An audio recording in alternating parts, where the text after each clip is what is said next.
Is everything right with African leadership? Cameroon in particular is going to be the focus for tonight's edition of Prime Hour. Good evening, televiewers. Welcome to this edition where we are going to be receiving one of the very best when we talk leadership in Cameroon, Africa, and the world. He is the 2010 JCI World President, Mr. Roland Kmer, who is equally the chairman of Go Ahead Africa. He's in the studio with us as earlier announced. Good evening, Mr. Roland, and welcome. Good evening, Leonard. Thank you. Happy New Year. I'm so excited about our talk because our friendship is so long in one of the beautiful cities in the world, Boya. Yes. So before the program, we're chatting, and I'm so proud of what you have accomplished so far, the great job, the professionalism, the spirit. So again, thanks for the invitation. Okay, we are very happy. I myself am very happy to receive you. This is not the first time I'm having you. To be precise, on High TV, I've received you severally. Yes, yes. Discussing on pertinent issues touching on our national and continental life. This evening, we are going to talk about leadership. I'll start by asking you, like I've always asked in the past, what is there a problem with African leadership? I think, let me just say, in 2010, as JCI president, I had this amazing opportunity to meet world leaders, and one of them being the Dalai Lama. Yeah. So we met on November 10, 2010 in Osaka in Japan. This was during our JCI World Congress that year. And my conversation with him became a true source of inspiration. Okay. Became a true source of inspiration. And at the end of this conversation, I had the strong conviction that it was important for me to go back home. And that was one of his recommendations. Going back home is Africa for me, and also to see how I could start an organization that will help to address one of the key or the major challenge that Africa is going through now. Leonard, for you to understand is that Africa is the richest continent in terms of natural resources. Unfortunately, is the poorest. So that's what we have called the paradox, the African paradox. And now, to make it very scientific, we need just to ask ourselves, what could be the reason of this paradox? And some friends we came to the conclusion that it's poor leadership. Okay. So I think the biggest challenge of Africa is leadership. Whether we like it or not, it will boil down around leadership. And the challenge that Africa is facing, among other challenges, I think leadership is one of the key issues. Yes, leadership is one of the key issues as World JCI President 2010. You went around the world, I'm sure. Above 70 countries? I did that year more than 70. And so far I've done, I think, 96 countries. Yeah. My dream is to do 100. I hope that COVID-19 came and stopped everything, yeah. So Okay. I haven't traveled for I think, you know. Yeah, the last travel is 2 months ago in Togo, in Lomé, for the Togolese Leadership Academy that we did in partnership with a friend, Vincent Caveget. So that's my last trip. So this year, I think, but it was also a blessing because I could focus more on training Cameroon, and also reinventing. We might talk about the advantages of COVID-19, how did we cope and all the rest. Yes, how to freeze crisis. Now, you went around the world, above 70 countries. You met world leaders. What did you notice that was different from the leaders that we have in Africa? Because you've met African leaders, you have observed them, you live in Africa, and you met these guys out there. For example, you have leadership in Asia, America, and Europe. Yes. What, according to you, is the difference? That is a tricky one, Leonard. I think, first, leadership for me is a universal principle and values. Okay. Now, it is important to bring in local content, the culture aspect, the environment, and some of the realities. They are quite different. But for me, maybe to answer that question, I will say, maybe I will have to define. I've come out with a simple definition of who is a leader. Now, some will say we become or we are born. But I would define a leader as anyone who influences, who inspires, who motivates, but most importantly, who is at the service of others. So there is no leadership without service. Now, the difference with the others leaders that I met, I think I will put in two categories. Those at the end of my audience or meeting with them, I had the impression that I was one of the most intelligent guy. Then the second category is that at the end of the meeting or audience, I had the impression that I was one of the dull guys on the world. So what it means is that it is important to see that those who have strong impact are those first who had a vision. So it is important to first have a vision. What is a vision? What is your vision? And this is crucial because even in the Bible it said, men without vision shall perish. So I think vision is the foundation of the beginning of even when we talk about leadership. And I think my observation and my worry about some of the African leaders is that there is no clear vision. They can't really clarify what do they want to accomplish, how do they want to remember, what do they want to leave in terms of legacy footprint. And the other element that I think that is so important when we look at the other guys, that they are quite inspiring. What they say is what they do, and what they do is what they say. So it is very important for us to be aligned. And last but not the least, they're action oriented. So what I've called the VIE model, they have a vision, they are quite inspiring, so they bring the other stakeholders to buy in their vision, because this vision should stop being just their vision. And whether I like it or not, action is at the center. We should stop talking and we should be acting. And in Africa, we talk a lot and we act less. Okay, you say we all have spoken. I'm quoting you, eh? Yes. We all have spoken. And we have spoken and unspoken heroes, yes, that we look up to. Yes. Is that also an issue for finding it very difficult to identify a hero in Africa, somebody who can model like role model lives? Yes. Yeah. Well, let us start by the basic at the home. Now the question I keep, I was for 3 years national president of Catholic Men Association in Cameroon. Yes. And I'm a Catholic Christian. Now, I keep saying it's not about the motto, it's not about the doctrine, it's not about the uniform, it's about how operational, how practical we are. And the first place is at home. If we are not role models for our kids, if we are not role model for the community, then there is a problem. And the biggest challenge we are facing is that we define leadership by function, titles. People want to be president. They are ready to corrupt to be that. Even in the church, it's quite just crazy what you can imagine. And sometimes your faith can even be shaken. To look how people will fight for position. They will tell lies. They will do terrible things. Because for them, leadership has something to do with title and function. And advantages. Privilege. So, but they don't know that leadership is about being the slave in chief. And what my role model in terms of leadership is Jesus Christ. Look, this is a guy, clearly in his mission statement, is I came to serve and not to be served. And if truly leadership was essential about servanthood, then many things would change. And that's why the biggest fear or issue is that we don't have heroes. We think it's not about coming on TV. I keep saying this, and I have some question I ask the client or the people that come to my seminars. These are key questions that will help you to define if you are an impactful leader, what I've called in my book, The Impact of One.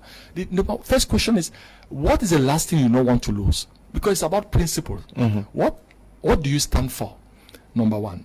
Number two, what is your best life experience? Because we don't count our blessings, and that's why we keep competing. Instead, we need to collaborate in Africa. Number three is, how do you want to be remembered? It's about legacy. Look, Mr. Kum, you were in Boya on High TV. You left something. I was JCI president. It's not about traveling around the world. It's about what was my legacy. Yeah, people want to do what you did. Yeah, because so of how do they remember 11 years ago when I was JCI president? And the last question I keep is about many of us, we say we are Christian, we are Muslim, we practice faith. And my question is, if you have an encounter with your Creator when you die, and He asks you, give me one reason why you should be admitted to paradise, what will you say? You see, all these 4 questions, Leonard, is to first one, to say there's no leadership without value system. Second, there is no way we can be a leader without being positive, without being hopeful, without being optimistic about tomorrow. The question on to count our blessings, we must be grateful. Many times we don't count our blessings. We know how 2020 was just crazy and just madness. Huge impact in terms of health. People die and people are dying around us. Huge impact in terms of the economy. Huge impact in terms of the social, even way, because we can't grieve. I came here, we had to many things.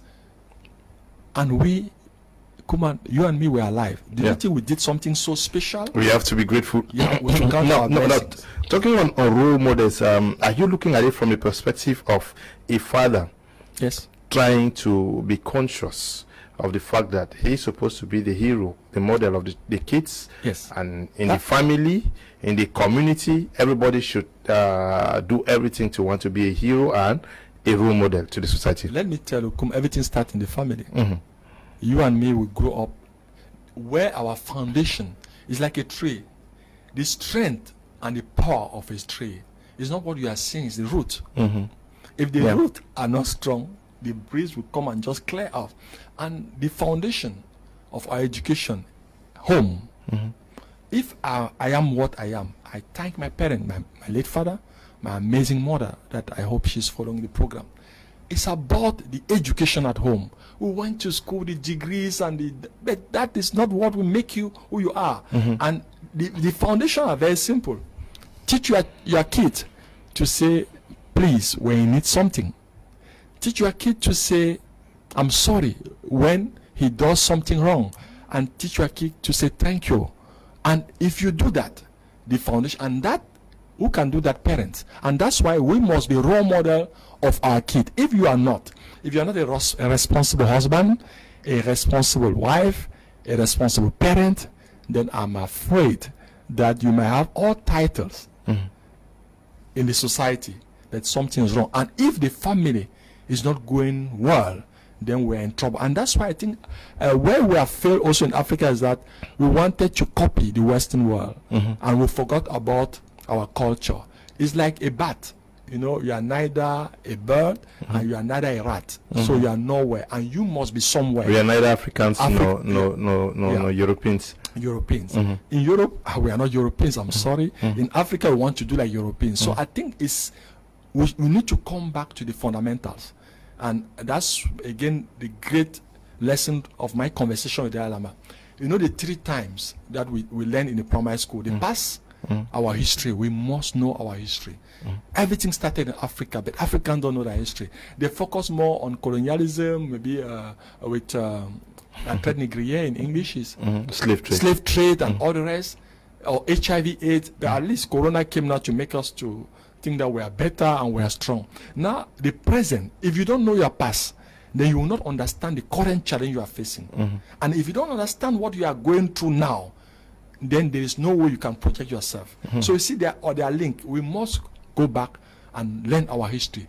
Who are our fallen heroes? We must know Thomas Sankara, Patrice Lumumba, Umnyobe, Wanjie. And you know, in all the African countries, we had amazing women and men that did amazing things. We had great empires. But we don't know our history. And because we don't know it, we are so we are not proud of our past. We are proud of the European, American. We speak like Europe. We copy them. We dress like them. We do things like them. And at the end, we are not authentic. We are not original. And there's no way come that the photocopy can be better than original. So you better be the African. I'm proud of you. So we need to come back to the drawing board. Look at women. Artificial hair, artificial nails, artificial how do you call this? Eyelashes. Yeah, we are not authentic, and this is an inferiority complex that we need to work hard, and it will take even generation upon generation to address. Again, there is a lot of homework, I can tell you. A lot of homework. If you are watching us and you have a question for Mr. Roland Kmer, please do well to send a question. I'll put them forward to him. Now, a lot has been said about Pan-Africanism, entrepreneurship in leadership of our young Cameroonians. Where is this coming from? And you are also very involved in. What are we with that? Is that the way forward for Africa? I think the way forward, since I'm convinced that the challenge we are facing is leadership, so we need to address. And I've been blessed to be president of one of the biggest youth organizations in the world, JCI, you said it, but also to have occupied many leadership positions in association. And naturally, I'm the first son. So with all that blessing, I said, okay, it is important for me to go back to the foundation, which is helping young people. And that's why we have been running a leadership academy free of charge in many African countries, which is part of our CSR policy of Go Ahead Africa, which is Go Ahead Africa is a company. So the small money we make from Go Ahead, we take good part, sometimes 30%, even 35% of the benefit put in our foundation to train young people, because we strongly believe that better leaders will create better communities. Better leaders will create better organization. We can see you are present here, what you have brought us in. So leadership is key. Show me a community and I will tell you who are the leaders. Show me a leader and I will tell you how his community look like. Show me a company and I will tell you who the leader is. So leadership is crucial. And this is something that we are so afraid to have a conversation, because at the end, the mirror, it's like watching the mirror in the morning. That image is you. So I'm sorry, it's not the mirror who is bad. It's you. So if we don't change within, it will be difficult to change outside or beside around us. So there's a lot of investment to do within, and that's why we have been doing a lot of leadership, entrepreneurship courses, trainings, academies, call it as you want. Now, even with the digital, we have gone really wild. So we have thousands of followers, and we keep empowering them. My present here is also to continue advocacy, training, and helping, empowering them. Because whether you like it or not, leadership is key. Because how can you explain that we are on the goal, we are diamond, we are, but you still see people, they eat what they don't produce, and they produce what they don't eat. It's just madness. So we need to work on the mindset. We need to change the software. And the only way of doing that is to empower, to train, and to continue doing a lot of conferences, seminars, workshops. Don't take it for granted. I know, because I've been doing training and helping organizations to do what we call the transformation, and which is my next book, because what I didn't tell you, one of the second book is out. Okay. And launching is on the 26th. Okay. But the third book is already ready on transforming organization. But you cannot transform organization if you don't change the software. So the human capital will be the next investment that organization, that Africa, we need to invest on the human capital, not on the other things that I'm seeing. We are really out of track. We need to come back. Our educational system, we need to rethink it. Our educational system should be at the service of our development. Now, what do we put in development? Are they towards? Are they big role? What? Because the Western world define it by their realities. What do we put in the reality for? When we say you are developed, what does it mean for an African?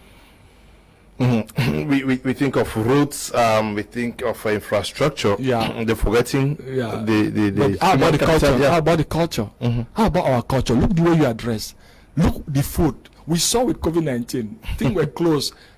My breakfast for years and years is Kokoko Bible. I don't know how I can explain to the televiewers, because they are worldwide listening. It's 100 francs. I eat snail, Nyamangoro, Congo meat. Very good. What is all this that you eat? I mean, inferiority complex. When I was just in USA, they know I used to travel with my food. The Kokoko, the Ogusi, the Nyamangoro, and all the rest. But when I came back, I didn't take. But look how people are there. So there are issues. Yes. You'll be drinking all those stuff that are so artificial and that are not healthy. But you see, because we have inferiority complex, you want to go and be eating the junk food, you know, and you've put it on Facebook and all the rest. So I think there's a whole there's a lot of work to be done. I hope, Lena, we have been doing this, you and me, I think, for more than 10 years, and we'll just continue doing it, continue to do advocacy, train, and help to change the human software. Ada Edmond, writing from Kumba, says, good evening to all in the studio. Please, sir, you made mention of some 3 keywords to teach your kids at home. Please, kindly repeat them. Thanks. The first one is every time, please. You know, when the child needs something, he must say please, because you are not obliged. Don't make him to think that everything he needs, he has a right. So a lot of humility, please, when you need something. The second one is I'm sorry, because in the process of interacting in society, we are called to like fail someone, or to make errors, or to be hard on someone. So if you and me, I do something and I say I'm sorry, you know, you'll be calm. But if I'm arrogant, I think that because my position is a weakness to say I'm sorry. It's not. It's a greatness. And last but not the least, is to learn to say thank you. My mother says gratitude is the mother of all virtues. So those are the 3 fundamentals, values that I think if you give to a child, then tomorrow he's going to be an amazing leader in the society. Okay, your appreciation of women leadership in the continent, yes, both at the political and enterprise level. Yes, I think that's where we have also a big failure. We are working on one leg. You know, I was pleased to be a keynote speaker during the launching of the He for She program, United Nations for She, and I was, it was great in Yaoundé, you know. And I in my exercise, I asked the audience. At that time, it was Prime Minister Philomene Yang, and I asked more than 40 ministers, let's stand. They all stood. I said, let us stand on one leg, and we just did less than 5 seconds. It was so challenging, so difficult, so painful to stand on one leg. But when I asked us to stand by on our 2 legs and to walk, we could do it. How can you explain that God gave us 2 legs, but we have decided in Africa to walk on 1 leg? There's no way African can get developed without women. If we look very well, we are what we are thanks to our mother. I'm sorry to say this. We are what we have, what we even expect to be tomorrow. When someone tells me a young person that is an orphan, I keep asking, orphan, father or mother? Because there's a great difference. If you're an orphan or father, then nothing is lost. I mean, it will be difficult, yes, but mom will take care. She will do everything for you. But if you have lost your mother, then you are really an orphan. The probability for you to make it is not easy. We can laugh. Look at the informal economy. In most African countries, 85% of our economy is informal, run by women.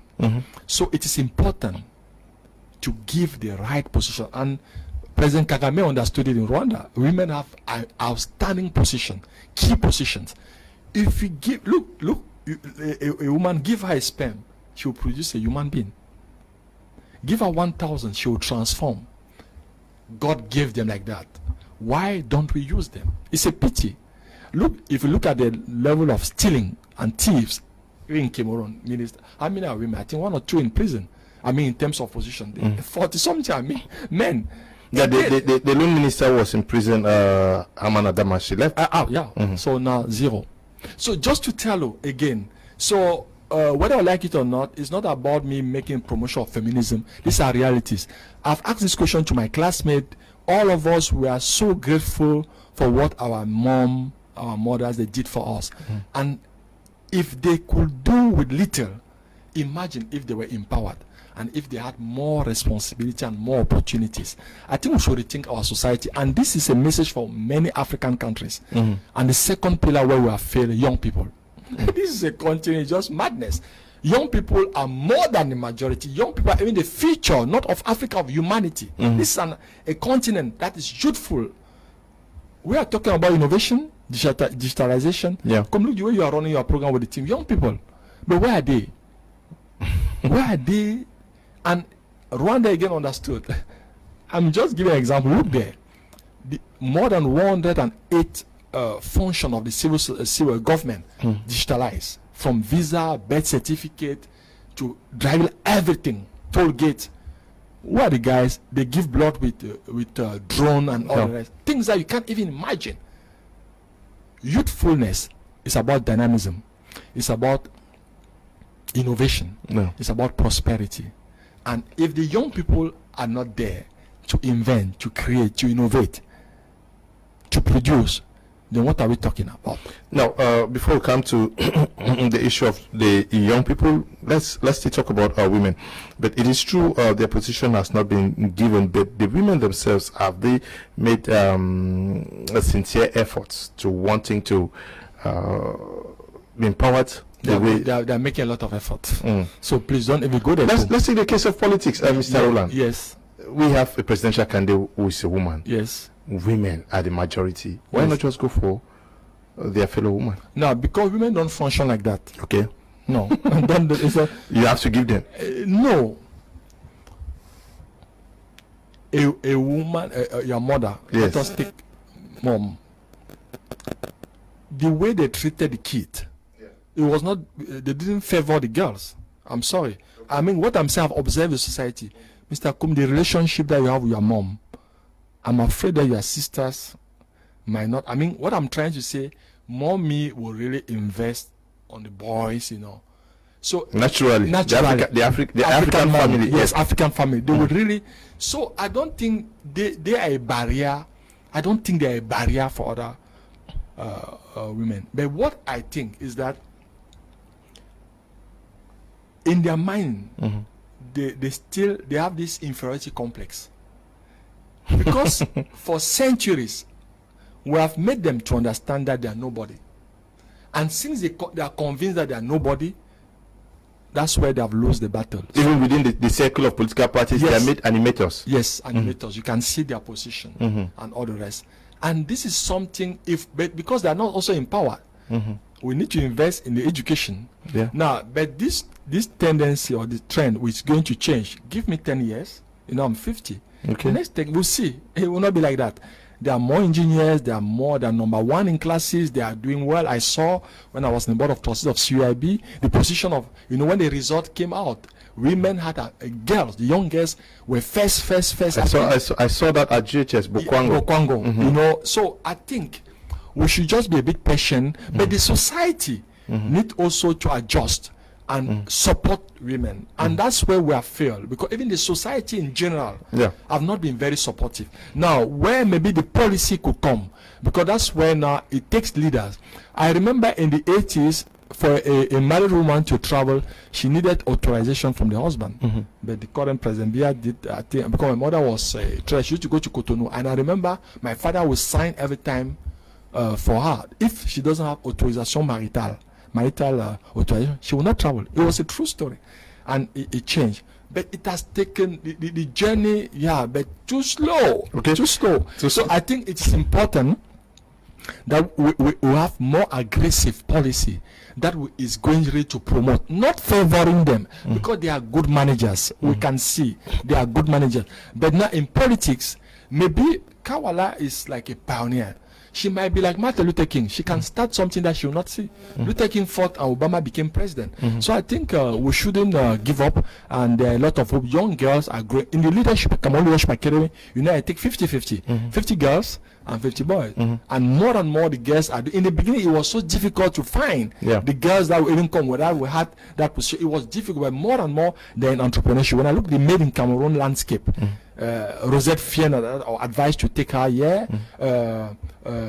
Jackson GK, many girls that are in production. I'm not talking about Amsterdam, that they are transforming. So I think when I look at the 36 in my database, more than 14 of the entrepreneurs that we are supporting free of charge are girls. Okay, ladies. Good evening, Mr. Liu and crew. Your guest is an excellent man. The Bible is the deepest well to draw out wisdom.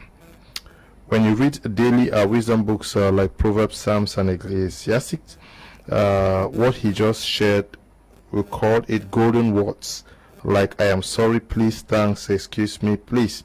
Felix Egbe is writing from the United Arab Emirates. Good evening to you, Felix. Good evening, Mr. Leonard and the gentle in the studio. Mr. Roland just mentioned what I said during your November session. There is a difference between a leader and a politician, and there is a difference between a male and a man. The way African politicians cling to power, it's like they are more African than us. The three fundamental values in raising our kids, which Mr. Roland mentioned, it's a motto. It's a motto my kids follow daily. Raymond is also writing from the United Arab Emirates. Okay, writing from South Africa, says Mr. Liu, your collection of panelists these days is just the best. Extend my regards to that brain. I love his way of expression and presentation of facts. I would love to have his contact. Okay, if you need Mr. Roland's contact, Kaka, let's extend greetings to Vanessa down there in South Africa. I'll send you his contact. From my own point of witness and experience, the problem with African leadership, and especially Cameroon, is selfishness and poverty. I like the way he explained it. Shea Silas is writing from Sanchu. Good evening to you, Shea. Stop calling when you call. I can't take a message. Ekoge Maxwell writing from Bangem. What can be done to encourage Africans to love and consume their own goods? I'm sure Mr. Roland will give you an answer.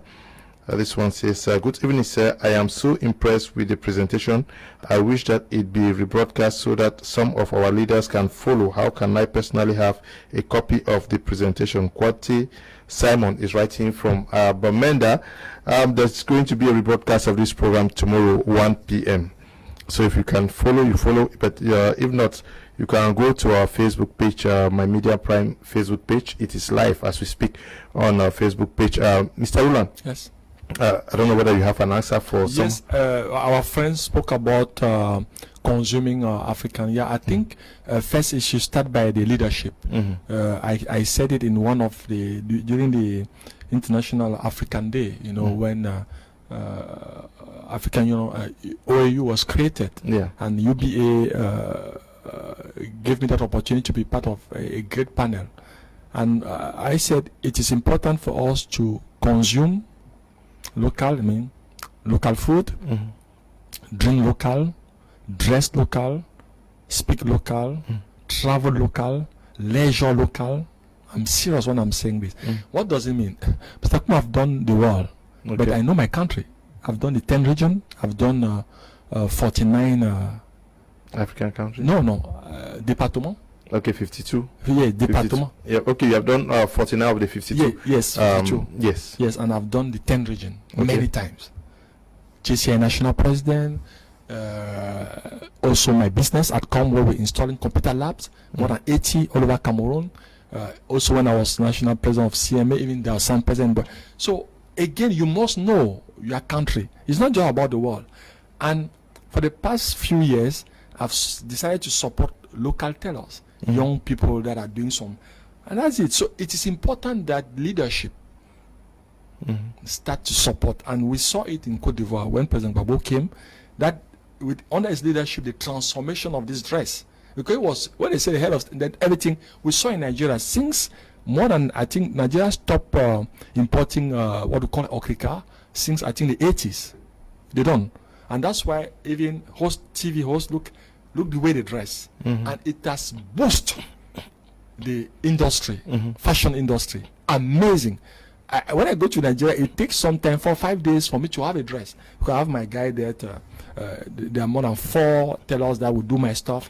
You will see the lineup. You look there live because of local content, the market, but also promoting the local content. It should start from. It should start by you and me. If we don't like ourselves, we expect other people to like us. So I think it's a whole ecosystem, a whole conversation, a whole paradigm shift, dear friend, from those who have leadership, who are visible.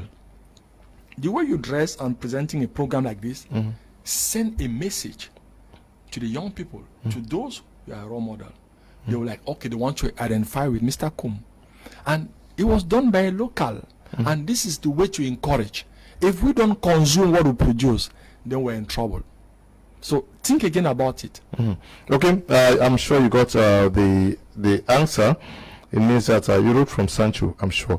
If you find something that is produced in Sancho and another that is produced out of Cameroon, you should prioritize what is produced in Sancho, so that maybe a family member should benefit from what they have done. But you made mention of the fact that you regretted the fact that young people are sidelined in decision-making domains in fact and figures. I'm not talking, it's not emotional.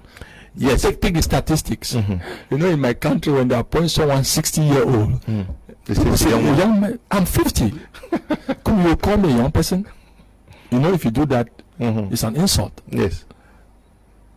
If God will help, I might be grandfather very soon. So what are we talking about?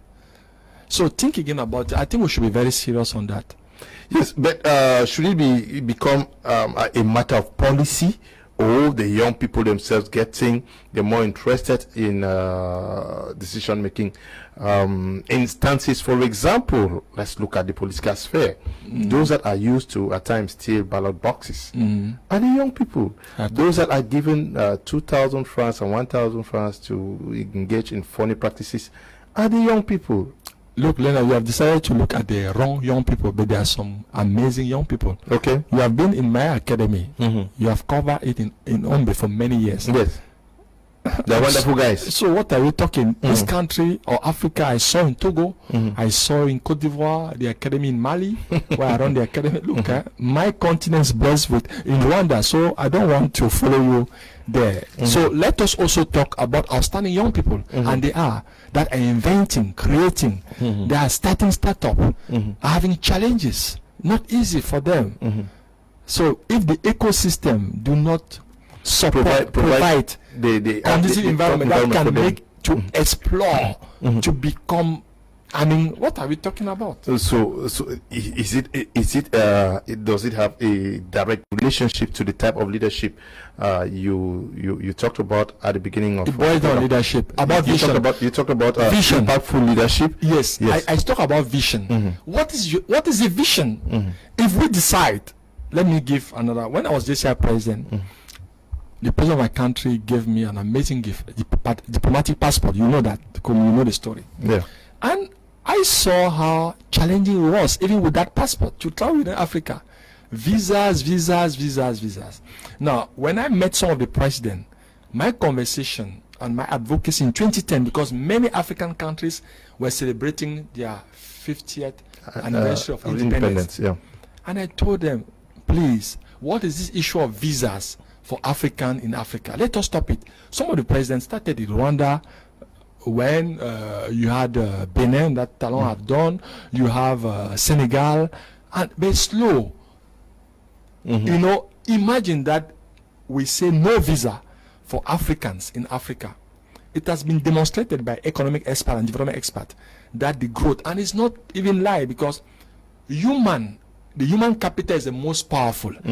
Mr. Kum, if I cannot travel to Santa, to Bamenda, to Konsamba, to Ebolova, I will not know what is happening. I will not go and invest, develop, and explore. So it is important for human being to travel. Where the colonial master did an amazing job, and they work with our leaders, was to tell them, no, you are a great guy in Congo, you are a great guy in Chad, in Central Africa, in Cameroon.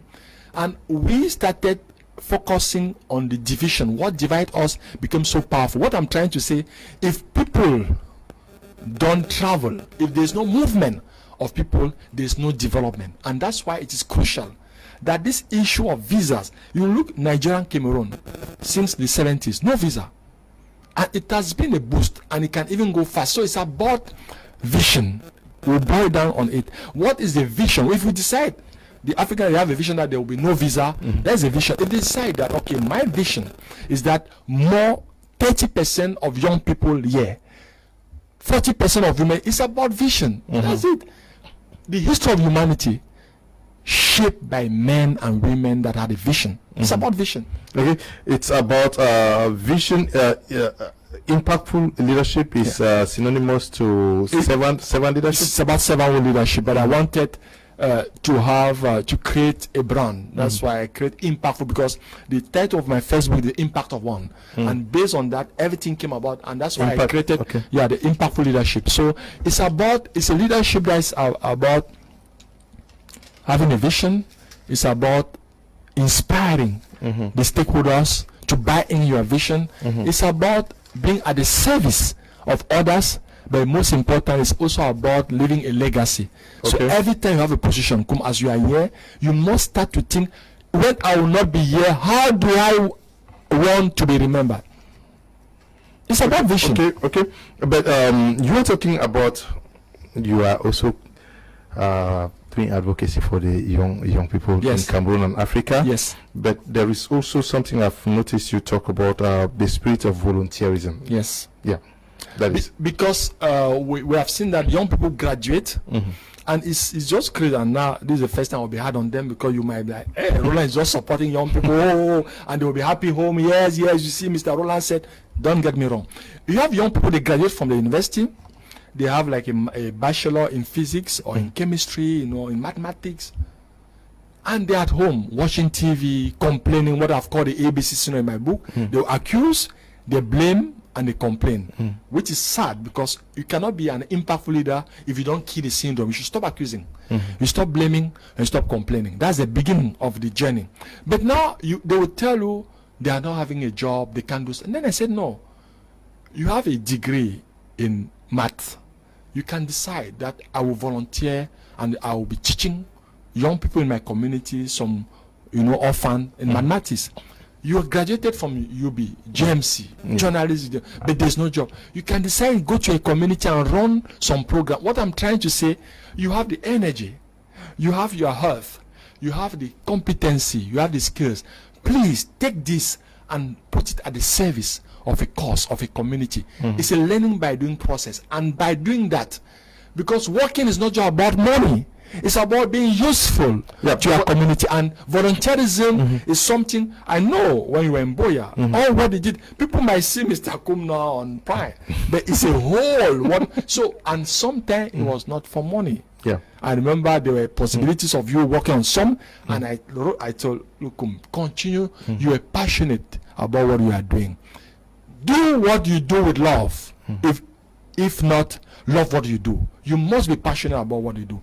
And it's not just about money every time. And that's why I keep pushing young people to do a lot of volunteerism. That's where they build their leadership. When I was in CIB in the Board of Trustees, we made it compulsory. You could not graduate if you have not done 100 hours of volunteerism, because we knew that many times people have a wrong definition of leadership. We have been talking here, I know, television will be followed, is president, the president. No, I'm not talking about president here. I'm talking about where you are, head master, prefect, community leader. It's about association leader. It's about serving. It's about giving. It's about helping. It's about contributing. You stop accusing others while you are not performing. You stop blaming others when you have failed. You start to take responsibility. And last but then, stop complaining. Shut your mouth. If what you will say is not positive, is not inspiring, is not productive, shut your mouth. You must not speak. So these are elements that will help, because leadership has nothing to do with function and position. You can be president of this and this, but you are not a leader. You can be minister, you are not a leader. You can be a mayor without being a leader, as you can also be that and become a leader. But what I want us to know is that if your leadership is defined by your title and function, I've said it to you many times, you are not a leader. Leadership, because if I ask you the name of Miss Cameroon last year, you don't know. But if I ask you the name of your primary school teacher, class 7, Mr. Fai, me, Mr. Wabo. Whereas, why? Because they had a huge impact in your life. It's not about passing. Maybe Mr. Fai have never come on television. Yes. Maybe. But look the impact he had in your life. So let us be very clear on this. Leadership has nothing to do with title and functions. Okay. Let me take some messages. Good evening, sir. It's Nathaniel Edwin. I'm enjoying your program. I am so inspired by Mr. Roland. Please, I need his contact. Can you just get to me after the program, please? I'll forward his number. Good evening to you people. I'm really inspired with what that man is saying. As an entrepreneur, I believe that is the mindset all of us Africa should have. It is because we neglect such things that our country has the toughest entrepreneurial environment. Excuse me. Youths are discouraged to become employers. Thanks for your words, Kenko Etienne, CEO in Prestige Construction Limited, Bafusam. Okay, good evening to you. Good evening, Mr. Liu. Thank Mr. Roland for those wonderful words. My man, I were really blessed with. Okay, Micah is writing from Yaoundé. Good evening to you. This one says, wow, what a very nice program. Good evening to you and your guest, Mr. Kum. I'm Leonga Lawrence, writing from Boya. This one says, just a quick question, sir. As the African Free Trade Zone has been approved, would that not be a possibility for the visa issue to be easy? He's taking note. He's surely going to answer you. Mr. Leonard, when the president set the retirement age for civil servants in Cameroon, I was accepting his retirement from the 1st of January and all the 60 plus servants in the government, but I guess he was talking about the next generation. Okay. Thanks for bringing this great guy on your program today. He made me believe in my abilities. Herman is writing from Bamenda. Okay, yeah. Greetings to everyone in the studio. I'm Perry from Limbe. My question for him is, let's say Africa unites to become a country and you were made the president. What would you do to make it a better place? He's taking notes. Good evening. Mr. Leo asked Dr. why it is difficult to implement this brilliant ideas in Africa. Mr. Roland, you are giving titles. Good evening, Mr. Leo. And to you all in the house, a fantastic program. Esther is writing from Kumba.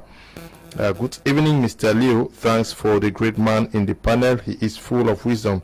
Chinchili Abigail Benui, writing from Douala here. Okay. Good evening, Mr. Leo. Thank you for this day. Yes, thank you too. We are here because you people are there out there supporting what we are doing. Hello, good evening. This is Lamba from Bamenda. I just want to greet Mr. Roland. Mebu Sire, who is writing from Boya, says, good evening in the studio. I am really enjoying the program with such an eloquent guest present. I believe a difference has been made already with all this he said. Please keep bringing us such fine brains. God bless Africa. Cyril, good evening to you and happy New Year. This one says, I agree with the brain in the studio that African leaders do not understand leadership. It's about serving. A real leader is a servant. Emmanuel is writing from Bamenda. Hello from the studio. It's Godwill from Damokong Street, Bamenda. What we lack in Cameroon is togetherness. Okay. Mr. Leo, that man is a great man. I need his number. Chad Luis is writing from Limbe. Mr. Roland, I don't know whether I took note of any of the questions. I don't know. But I think quickly, he said, what do I think president should do? I think essentially, let us be honest, I had the opportunity to meet many of them, and it's not as easy as we can imagine, and it is important for us to be very humble. You know, I still remember, and I told you this, the anecdote, my encounter with President Bob Mugabe. The audience was for 15, but we did 45 minutes, and it was quite tricky because at the end I was confused when I came out from the audience. You know, when I went in, I had some prejudice about him. Yes, about him. I was polite but a bit firm. But when he spoke, and it was quite debating and challenging, and I can tell you that I was also shaken. And when I came out, things were not. I mean, the way I came in is not the same I came out.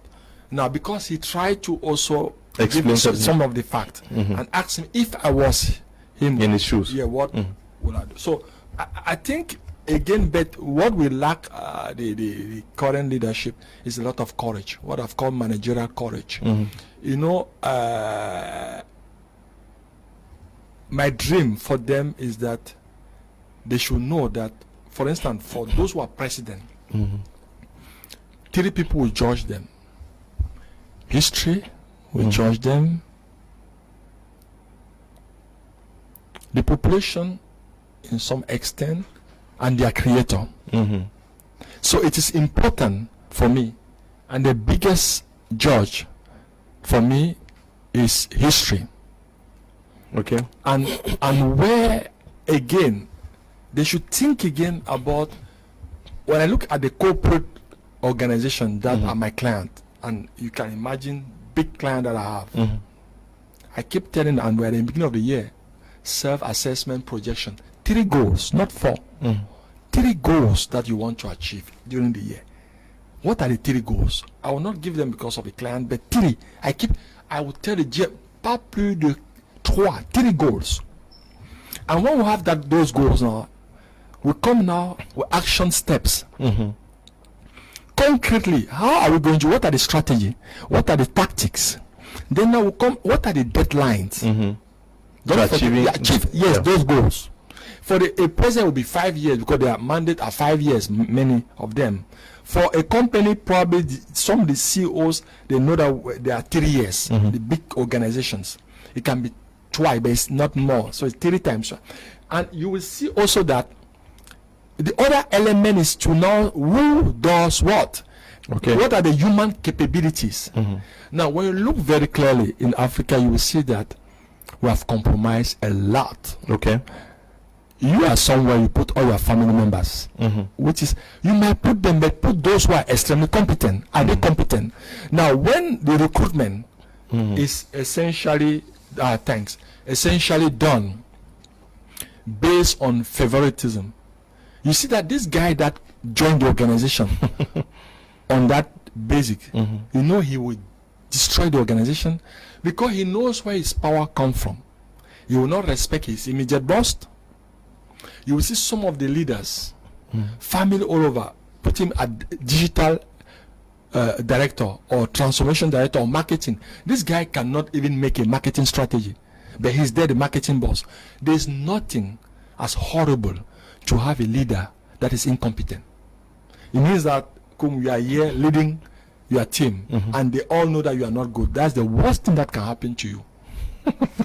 It's about being competent. We have a lot of incompetent people at the wrong places and all the rest. So it is important that we promote meritocracy and not mediocrity. And meritocracy, you will find outstanding and competent people in all tribes, in all communities. I've seen that with the level of my interaction with young people. They are all over.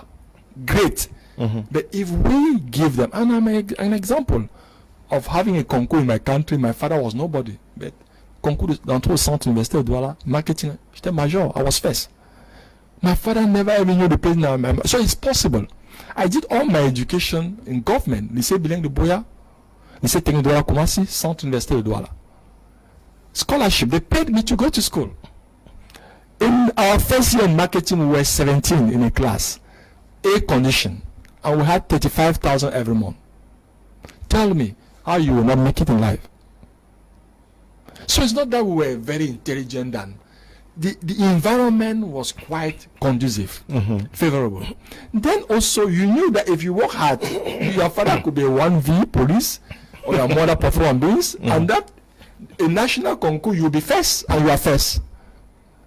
So I'm trying to say, if we put competent people at the right places, and if we find competent people in all community, in all tribe, in all religion, I want to be very clear. Then the second is that we should have key performance indicators. When do a project start, and when do a project, and that's why we are running companies. There's a beginning, there's an end. Third element, we must also see how we reward. When people have worked hard, let us reward them. That's you look at the corporate world. Why do you think these guys are performant? They have the result that they are having. Those are smart. They hire competent people. Second, the system goes beyond individuals. It's a matter of system, process. And number 4, 3, you will see that they reward excellence. If we do it, I don't see why in Africa we are not going to be outstanding or have outstanding performances. There's this book you launched some 2 years ago. 2 years ago. It's called Roland Kmer, The Impact of One, the ability of each person to make a positive change. Okay, that's the book there. Many persons rushed for the book. Yeah. And I saw it in, I'm sure in Bonamusadi there. I saw it at Total. Yeah, distributed in Cameroon in all Total stations. Yes, I saw it there. Yes, this book, what's it all about? It's when I became at the end of my presidency as JCI, many members came to me, Mr. President, please write a book. All right. I never thought. Then a good friend, George Milford, that also encouraged me. And he was here last night. Good night, yeah, good. George is one of my mentors with Ted Ayon. Those are 2 guys I will never forget. Now they welcomed me in Boya and made me to who I am. So thank you, George. Thank you, Ted. Now they told me, Roland, document. So every speech I was sending to George was documenting when I was JCI president. Documenting. A meeting with the head of state, I would just 1 or 2 things do. And at the end of my mandate, I had like a 450 pages of that's the book before. Then now I said, okay, I don't want to write a book. The way I speak, that's the way I write. I want it to be very humble, very straight to the point. I had an amazing mathematics teacher in opposite in Terminal, Mr. Jean-Jules Koukam, who was retired. He taught us math from day 1 to the last day without a test, without a book. Amazing. But made mathematics so simple, so nice that I understood from him that every time that someone cannot explain something, it means the person is incompetent. If someone tells you, no, Mr. Kum, if I explain, you don't understand. You know what it means? The guy is indirectly telling you that he has not understood himself. When people are competent, when they know their job, they just flow. It's flow. It's like football. When Messi plays football, you think that football is easy, no? Eto'o, Ronaldo. When Richard Bona or all those great musicians they play, the music, you have the impression that it's so simple because they are highly competent in what they are doing. So what I'm trying to say is this: I decided that I will come out with a book because it was a recommendation and a cry from the membership. Number 2 was also about legacy. I was like, okay, I've traveled around the world. I met, I saw, I experienced. Why don't I document it in a book? And that's the impact of one. It's an autobiography book who comes out the history, my childhood in Nubel, in Mutengene, because I'm a Mutengene boy, I'm a Cham boy. In Boya, my illness as a kid, very sick. My background, family background. Then now my social entrepreneurship program had come because I came to in 1998, opened I think the 2nd and 3rd Ciber Cafe with the University Street. That's how I started. And then joined JCI in 2002 thanks to Ted Ayon, who was national president. Then Climb became world president. So I'm trying to give all the journey. Then also in the book, what I become after the JCI presidency. Go Ahead Africa and tips. I also speak about my responsibility as parent, the anecdote, the great meetings, Ban Ki-moon, all the head of state. Yeah, we are going to anecdote. So we are going to look at some of the discussions you had with these great guys. But the impact of one. Yes. What does it translate? It is when my campaign was Let's Be the Change. When I ran my campaign to become JCI, my campaign team was Let's Be the Change. At the end of the election, some of the members came to me and they asked question. I mean, when I was elected, I think it was 2 p.m. in Tunis, in Hammamet, in Tunisia, and we're celebrating. But members came, Mr. President, how are you going to operationalize the team? Sometimes when the members ask you questions, if they have not understood, then the problem is the leader. That's my principle. If I explain to you, you do not understand. If a televiewer is listening to us, and what I'm saying here he does not understand, I'll fail. I don't want to be speaking here and people have dictionary. It's just madness. You are communicating for someone to understand so that you can react or act or change something. Communication is a powerful tool to push people to become a better version of what they are. So when these members, they came to me, I told my team that there must be a problem.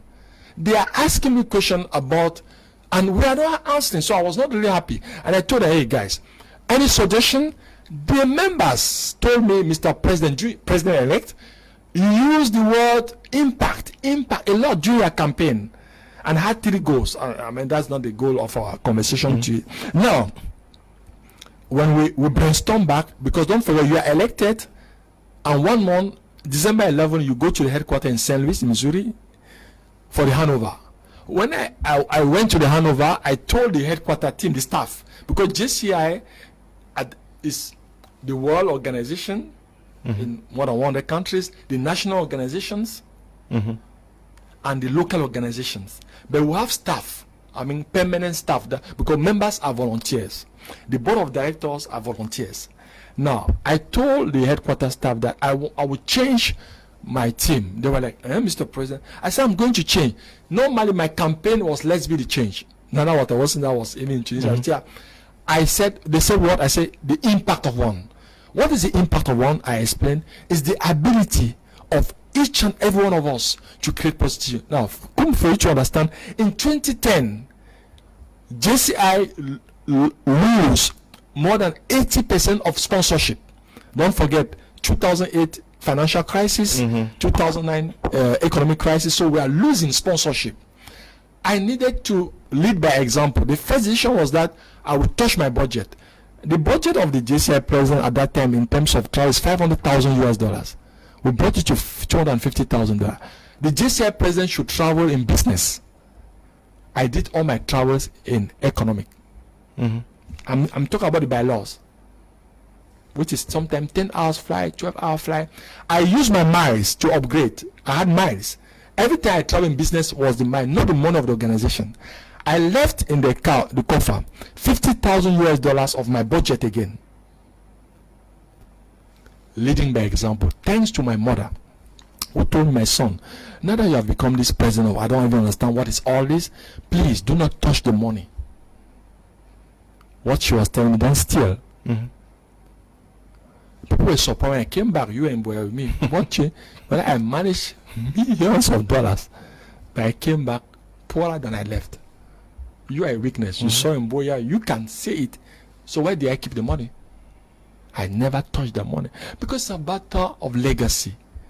The name of my country, Cameroon, my color, my race, the black race, also the name of my family, so that tomorrow, when my kids are somewhere and they give my name, someone will say, no, your father was not only competent, was not only a good man, was honest. Let us think about it. Okay, the impact of one. The impact of one is, yes, I wanted to tell the membership that the change we want to see, the growth of the organization is not the responsibility of the 25 members of the board, because the board is 25 members of almost 20 nationalities.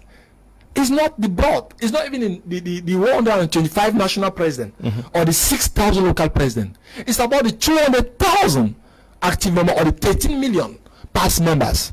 Those are the people. We are a membership-based organization. As a membership-based organization, it's a responsibility of the members to make sure that our movement progress, create impact. It's not the responsibility solo of the president, the vice president. And that was the message. And it was a great success. To some extent also discouraging this eternal blame syndrome. Yes, the ABC syndrome. It was also to put something at the center of the organization, which is part of the pillars of responsibility. And I want to pay, and that's why the book, I pay tribute to my late father, who from childhood made me to understand that there's no leadership without responsibility. You will see in our communities, come you are president of your association, things are not working and you are blaming others. It's just madness. If there's not working, come you are a failure. You are not good and the members are bad. It's wrong. It's not true. My experience, and today as an expert in leadership, is not true. Show me an organization, I'll tell you who the leader is. Better leaders create better organization. Poor leaders, poor organization. Bad leaders, bad organization. It's about leadership. And the impact of one was to tell the individual member that they are all leaders. Leadership has nothing to do with the title. It's not the president of JCI. I could have been the president of JCI, but a poor leader. So I wanted them to take responsibility, you have said the word, of the destiny, not only of the organization, but their destiny. We call it individual social responsibility. Okay. Hello, Mr. Leo. I'm Dennis in Bamenda. The brain out there is just so eloquent. I will be grateful if he accepts to be my mentor. Please, for his contact. Can you please just request for his contact after the program?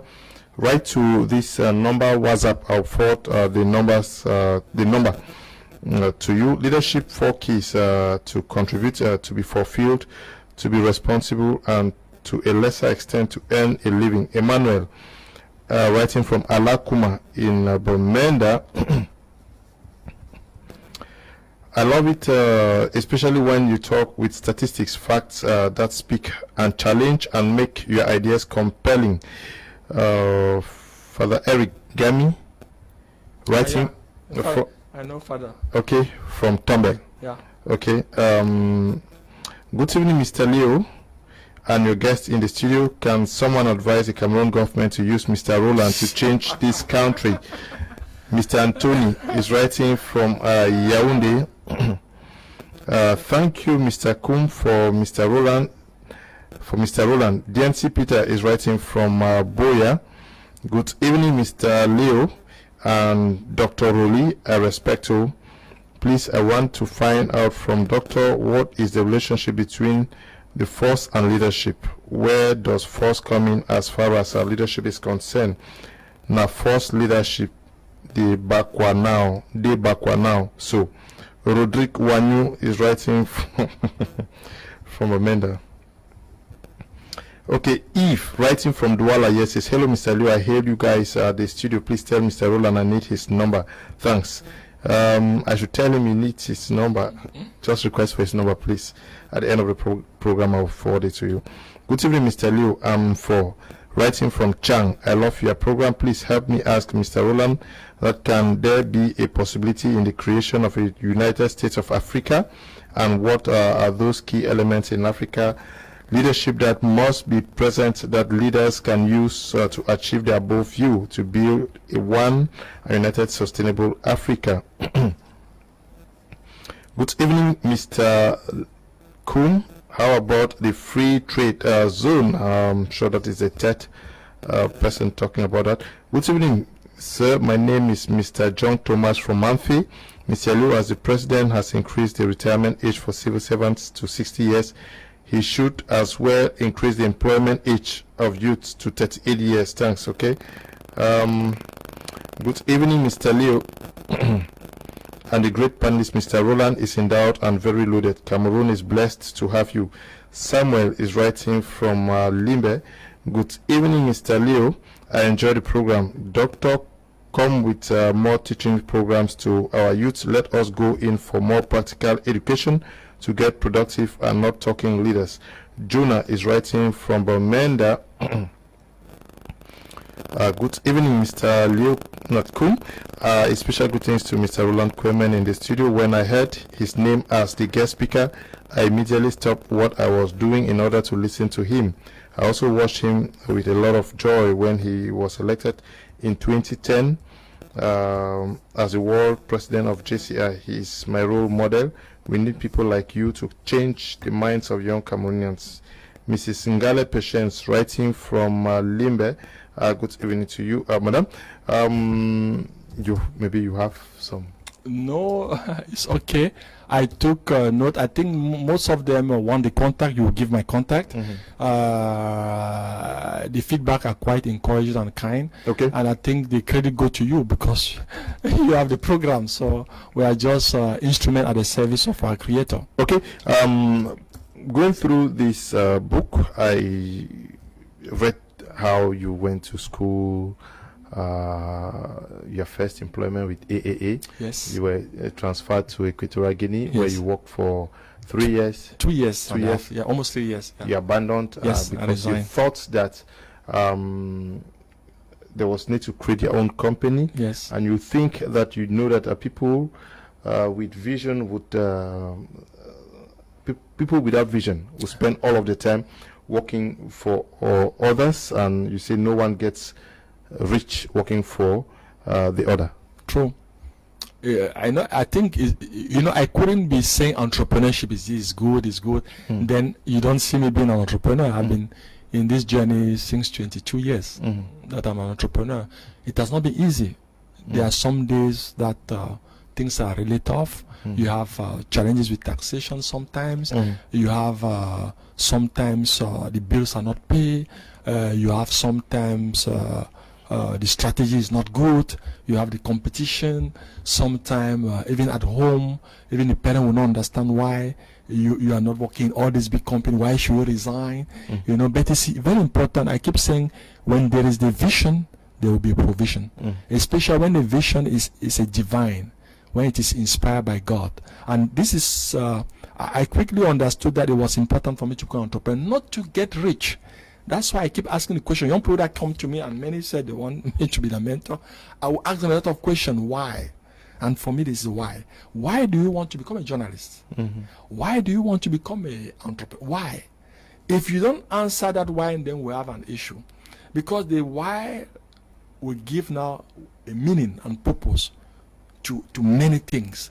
And it will put things in perspective. Because it will not be easy. It is not easy. But again, when you know the why, that's what will help you.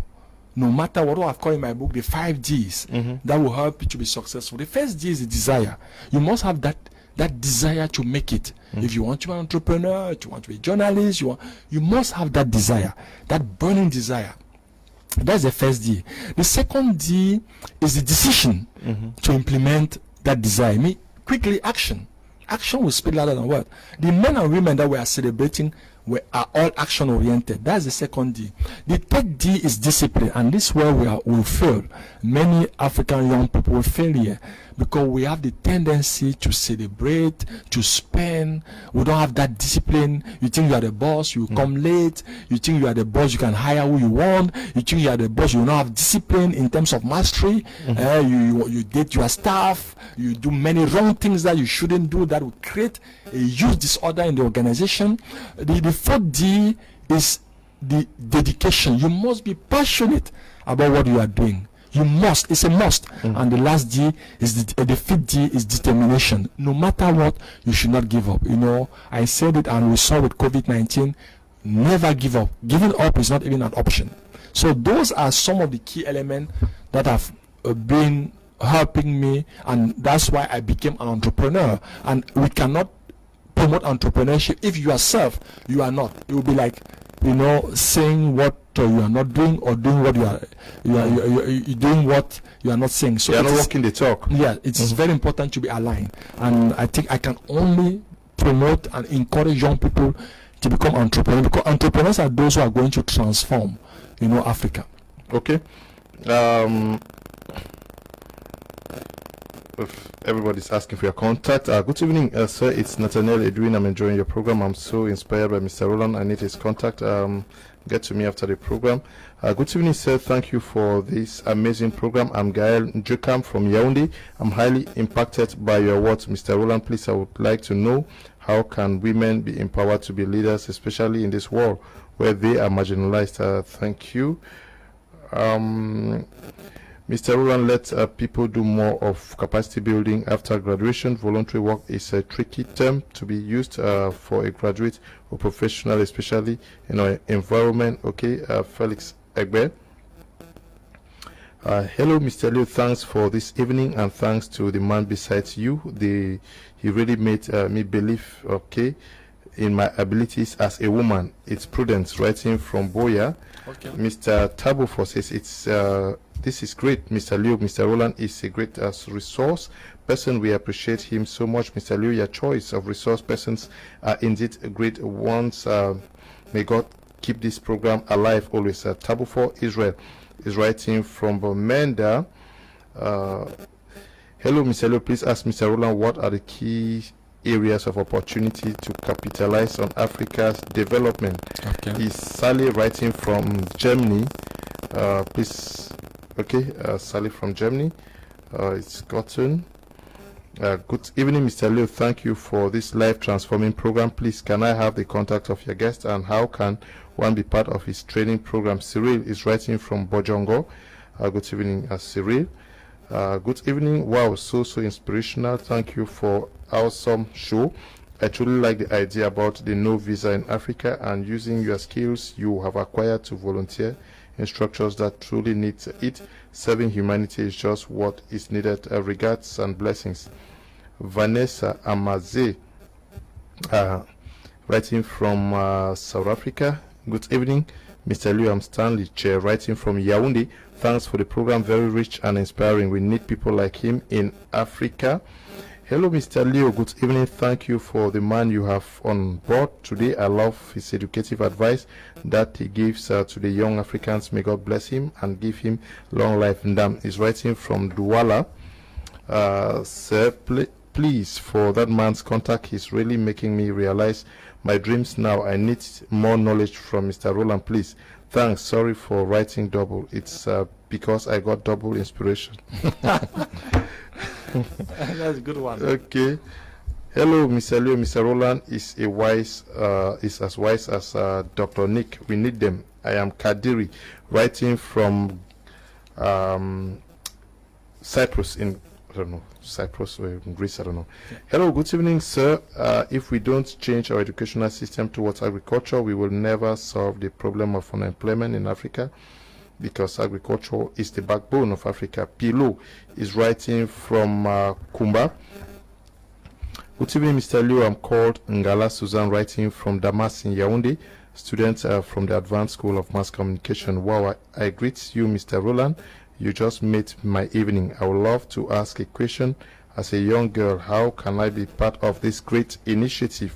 We love to work. I would love to work with your team. Good evening, Mr. Leo, to you and the great guest. If our leaders have love for our country, it will be better. Please, what I think is lacking in the leadership of Cameroon and Africa is love in the country. Okay, because a minister embezzles money. Maxwell is writing from Limbe. Hello, Mr. Leo. Greetings to Mr. Kwame. I greet his entrepreneur ideologies in a very corrupt and tribalistic country like Cameroon. Keep on preaching, sir. The good people will gain from your ideas. Onkunji is writing from Bamenda. But maybe I can answer. Okay. Okay, thanks. So I think there's a friend in Germany who asks where some key areas to invest, and this for me is very crucial to give. I think I will advise on culture, the culture, because more and more Africans are coming back to the root, the authenticity. So any area of culture, dress, fashion, please, there is a boom. There is also on food process. More and more now you have the donut, you have many small, I mean the way we are doing, even the puff and beans, plantain chips, and more and more. And there is because local content, Africans are very conscious that the good food are from. There is also what I'm very passionate is fashion. I think the future of fashion is great, because more and more Africans again are coming back to the root. You see, if we turn around those economy, culture, I mean in the huge one, production, I mean the transformation. If especially our friend from Germany, they have the expertise in terms of technology. They also have the right mindset in terms of discipline. They have the financial capital. But when they come now, it is important for them to have the humility to adapt in our culture, in the environment, which is not to compromise, don't get me wrong, but you must adapt. And I think I have a good friend, Miranda Oben, of the returnees, and I'm sure you have been covering. If she come home, you take her here. She has been doing so. You can go on return, see the platform, how they are, because sometimes diaspora will come, they want to do good things, but you know the environment is not the same. I totally agree, and it can be quite frustrating, but they need to have the right persons here, And I think that's it, and I can only encourage them. Then there's a question on the ladies who wanted to see. We have a foundation. It's called the PLF, the Pan-African Leadership Entrepreneurship Foundation. They can go to our Facebook page and they connect with our executive director, Ange Michel Penka. We have a huge program that we couldn't do this year because of COVID. We call it Nyango Impact, which is a program that I think we aim to train, if I'm not wrong, my foundation director will tell me, like 500 ladies on women leadership. And we saw with the Miss Orangina what we did. We partner with the organizers, and we gave a content on the Miss competition that shouldn't just be beauty. It's also about leadership, entrepreneurship, and a lady like Dr. Elizabeth Fong went to Kribi to talk to these young girls about the family life and the professional career. A lady also like Emin Fotabe, who runs the Phoenix University, was also them to tell them about their professional career now as a lady. And we had now a crazy stuff we did for them. We made them to work on fire. The firework. Yes. I witnessed that in Ombe. In Ombe, we did already. Mm-hmm. They even include the girls. Okay. Which is to tell them that everything is possible. It's a matter of mindset. You know, if our mind says we will not make it, then we will not make it. Which are the three dimensions? The thought, the speech, and the action. If I look at Kum and I don't like him, I will say negative things on Kum. And if I have any possibility to act, I will act negatively. So we should change our mindset. If we start to say we can make it, we believe in our countries, we believe in Africa, we love patriotism. Now you will see that the perception will change. Mr. Kum, why are we having a good program? Because you love me, you admire me, you don't hide it, and it's reciprocal. If I didn't like you, first I will not come to your invitation, true. Then second, if I came here, we'll be fighting, we'll be competing, we'll not collaborate. So, are you seeing the power of the thinking? That's where everything starts. So, we should just change our mindset. If we change the mindset, that's software. And that's why my battle, since I came back this year president, has been to empower and to change the mindset, the human capital, the software, the paradigm shift. If it is done, then I'm fine. I think when Papa God will ask me when I die, what did you do? I say, look, I trained maybe 10,000 or 1 million young people. I did this, I did. Simple but very practical. Yeah, but also very capital in all of this is the work culture now. Yes. Especially in most of our companies, and that culture that is lacking. Yeah.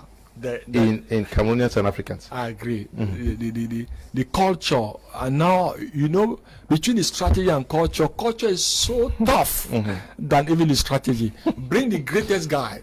Yes. That is the greatest leader. In an organization where gossip, blackmail, tribalism, favoritism, you know, all that is there. They will eat him.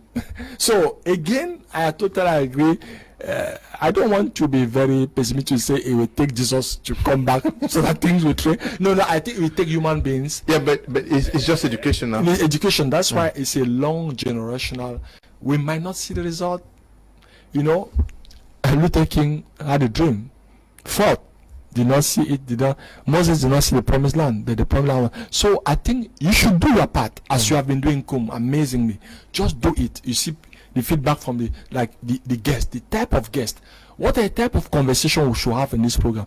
Are we bringing people to insult, accuse, and blame? At the end, no added value. You remember, I said, my program, I want them, they'll be home with a pen and a paper. Not because I'm very intelligent, because I love what I'm doing, and my dream has always been to share, to give, to empower, to build. When it's like that, when you have that mindset, that frame, way of thinking, then you will see that you will have a huge impact on people that are following you. Okay, Anita Enotakan says, please hook me up for leadership with this guy. I will do that. I'll send you his contact after the program. This is the best that has happened starting this year on this note. Please, my regards to you, to your guest, African. Tell him that the year is just starting. Yes. So the best is yet to come, dear friend. No, the best is ahead of us. Africa needs to start thinking differently. Charles Rock Audu says, please, I would like to have his contact. I live in Yaoundé. Get to me after the program. Audu, I will do just that. Good evening. Mr. Leo, please, I need his number. Get to me after the program. Hello, Mr. Leo, great program. Please ask Mr. Roland whether he can use his entrepreneurial wisdom to become the richest man in Africa. He should tell us what it takes to get to that level. Mbi Ndang, writing from Limbe. Good evening, Mr. Leo. Greetings to your guests in the studio. Please help me ask him what is the meaning of an entrepreneur in very simple terms. Lukong Luis, writing from Yaoundé. Mr. Leonard, let's forget about another African countries for a moment and focus on Cameroon. Look at how incomplete the ministers, the governors, SDOs, DOs, and the rest speak. Mr. Roland, few hours in the studio with us today speaks more volume than what our president has been unable to speak for the past 40 years. No. No. Okay. But that is his perception. Now we are talking about the impact of Mr. Roland. That's the impact you created in his life. Yeah. Let me take a few messages, then continue. Hello, Mr. Leo. I'm Junior Etape. Mr. Roland seems to master the rubrics of good leadership and entrepreneurship. What could be his advice to young Cameroonian entrepreneurs who find it difficult to make it big due to small capital and poor taxation? Okay. Good evening. Hello. Good evening, Mr. Leo. I wish to thank the guest in the studio for his inspirational talk. Dr. Nick Ngwanyam and Dr. Roland can transform young Cameroonians to create jobs rather than seeking jobs. Thank you very much. Good evening, Mr. Leo. I'm Alex from Boya and Maya. Mr. Roland, can the Cameroon government use him as a technical advisor at the presidency? How can I reach him? Okay. I don't know, do you work at the presidency? No. Good evening, Mr. Leo, the guest in the house. Can you imagine in the 70s, agric technicians were earning 45,000 francs per month, but today our children graduate with good results and they are still writing concours without succeeding. Okay, Charles is writing from Tico. Good evening, Mr. Kmer. Your program is quite enriching. Please, for Mr. Roland's number, I'm Ginu Bartholomew, writing from Boya. Okay, there was a question, if I wanted to be the richest man in Africa, what does it? So I want to just, I don't want, yes, I mean, and I'm very in my dream, that is not part of my dream, but instead, yes, I want to create a huge impact, millions of young people in Africa in terms of empowering them, and we are launching, God willing, by March or latest, June, during the African Day, because we already launched our e-learning platform during the crisis. But this platform worked a lot with the corporate world, with professionals, but we thought about the students, the experience we have had with young people. So we have, and because they are on their phone, so we are launching an amazing platform where they will have more than 25 models, training models, and this will be they will pay like let me say 10,000 a year, and they have access to all those trainings. So we are launching very soon, and we are really advanced on that. So these are the type of project that I think I mean, touching millions of young Africans worldwide. I want to do that. Now he asked a question, another one, what was an entrepreneur in simple word? An entrepreneur is anyone that identifies a challenge in the community and transform that challenge into a business opportunity. I mean, there's a problem. Maybe something is lacking or we don't have something. He decides now to transform that problem by looking for a solution. The solution to that problem become an activity, an entrepreneurial activity. So an entrepreneur is a solution provider. You're asking a question. You're answering you're providing an answer to it. Because Televia asked the question in a simple word. Yeah, I was just going to ask you. I was going to ask you something in line with the response you gave him. Okay. That is, there is something in the book that that I've always heard you talk about it. Yes. That crisis should be used as opportunities. The opportunities. Like we are living COVID-19. Yes. Let me give a clear example, so that we are not up. They will say Mr. Roland is theoretical. Now. Go Ahead Africa, we do trainings, leadership and management trainings. And every week I have a training. Every week that God have created is a training. I know. Thank you. Now, COVID comes, and we had this small show that, and I want to thank Kumu, their team. You always cover it in Castle Hall. we used to have 300 to 500 participants. COVID came and we had to cancel all our trainings because social distances, WHO recommendation, government, everything was cancelled. For the past 8th month, no income, because 95% of our clients are multinationals. So they respect the recommendation. They don't even want to hear about all the contract cancelled in terms of income.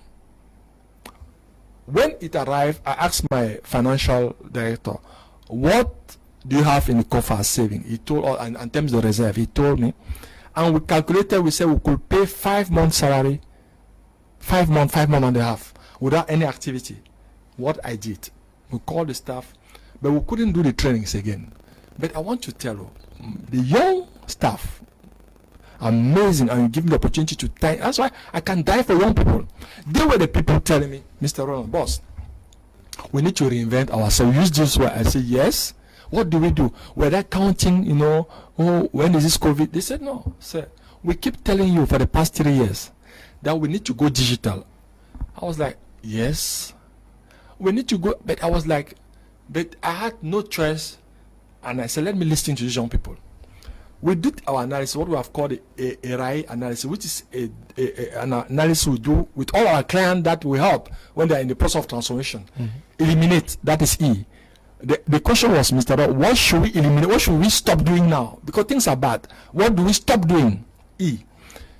Then there was R. What should we reduce doing that we cannot totally stop, we should reduce? 3. What should we ameliorate? Something that we are doing that we should continue and emphasize and do more. And last, I. What should we innovate? What should we start doing that we have never done? We did it. And the answer came. First thing, we need to reorganize the job. We went all home, work from, we needed to start learning the collaborative tools. Zoom, Teams, Google Meet. I never knew that before. Today, do you know I'm an expert? Emil, my GM, has even done a US certification on digital facilitation. I'm just giving you what. So we said, what are the skills that we needed to learn? We need, it was a 360-degree change. Going back to school, digital. We recruited, listen to me, we recruited a digital expert at that period. And we built. It took me 4 months, every day going to the office at 8 o'clock, leaving at midnight, to record. Because the studio, we recorded almost 50 models. All the models we recorded. My voice even used to go. If it was not a crisis, I would take 2 years to do the recording I did in 3 months. I'm just giving you. We reinvented ourselves. And now we launch our platform. Today, in Abuja, in Bamako, in Abidjan, Douala, Yaoundé, you can go on our platform and do the training. I'm here talking with Mr. Kum Live. I will give to the televiewers, if you don't mind, the website of our, so that they go and see what in 4 months young people could do. What I couldn't believe, that the digital is the future, but all the team are all young people. I am 50. I couldn't even be, I was like, no, it will not. But when I allowed them, because I had no choice, they built a platform. And it's goaheadafricaig.com. Today, you go to the platform, orange model, empty, I don't know, or you can pay online 10,000 CFA, and they have, what I'm trying to say, during the crisis, we reinvented, and we created a new, which is like a new company, a platform, e-learning platform. I'm giving this example to say, thanks to the crisis, to the COVID-19, because I will never look, my availability in terms of timetable, it would have taken me 2 years. 2 years. Because I don't have time. But things were down. So every time that there's a challenge, look at the opportunities. It's a matter of mindset. You come out from the comfort zone, you come out from the fear zone, you enter now the learning zone, and you finish by the innovation zone. Those are the 4 zones. If you do it as an entrepreneur, as a leader, as a citizen, as a person, you will see that many things will change, and people will not understand that. But Mr. Kum, this crisis, you are smiling, what's wrong? It's a matter of mindset. Okay, it's a matter of mindset. Good evening, Mr. Liu, and all the guests with you in the house. Madam Nanji from Yaoundé Simbok, I love the program. It is causing some changes in my mindset right now. I pray Mr. Roland come back again. It's gotten your plea. Eh? Good evening, Mr. Leo. Is so much respect the person on your platform this evening. Please tell him I have a heavy business plan on how to reduce the unemployment rate of graduated in Cameroon. I would like to know how I can present my business plan to him so that he can help materialize it. Okay, thanks. Thank you. Good evening, Mr. Kum, watching from Germany. Great show and special greetings to. Okay, Nick is writing from Germany.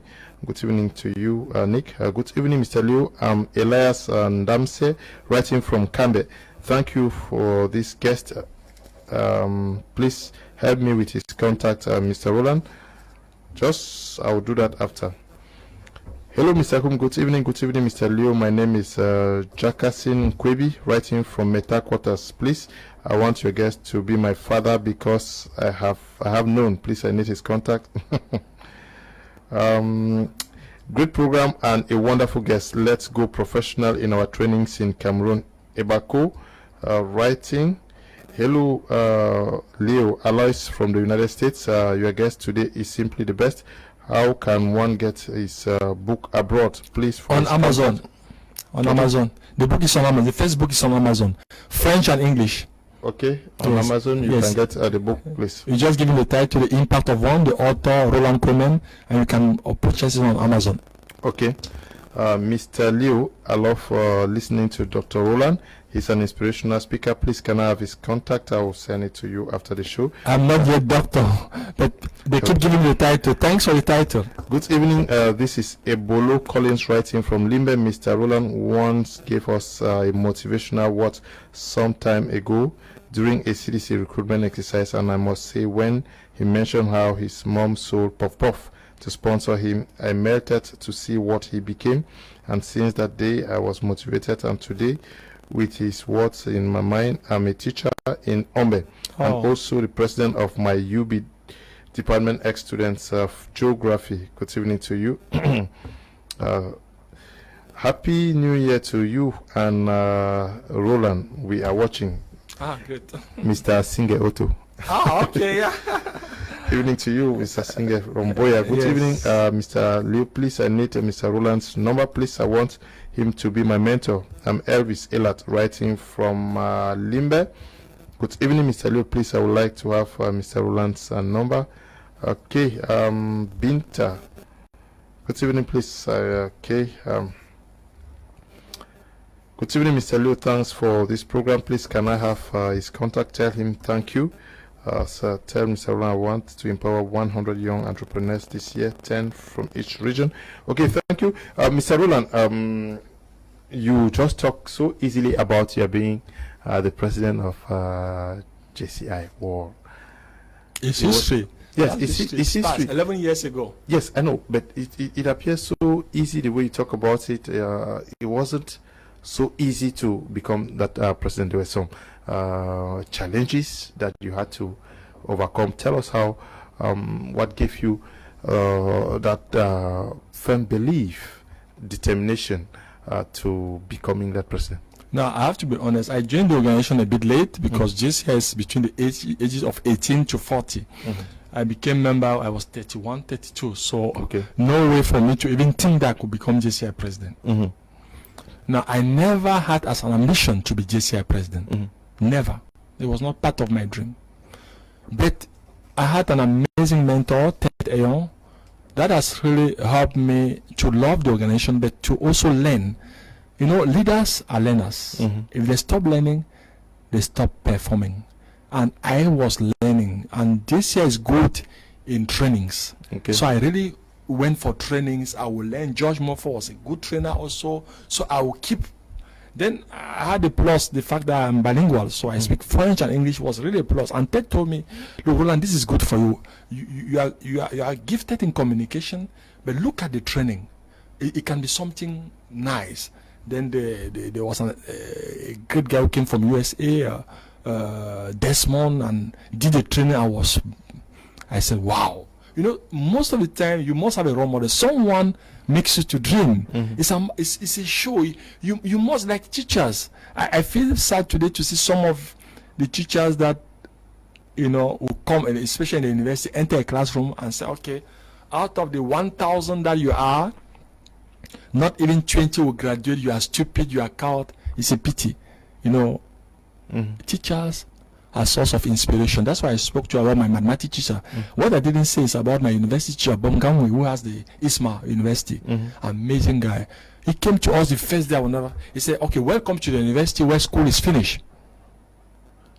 These are the course outline. Let us see in 2 weeks' time. Make research on this. We started being responsible.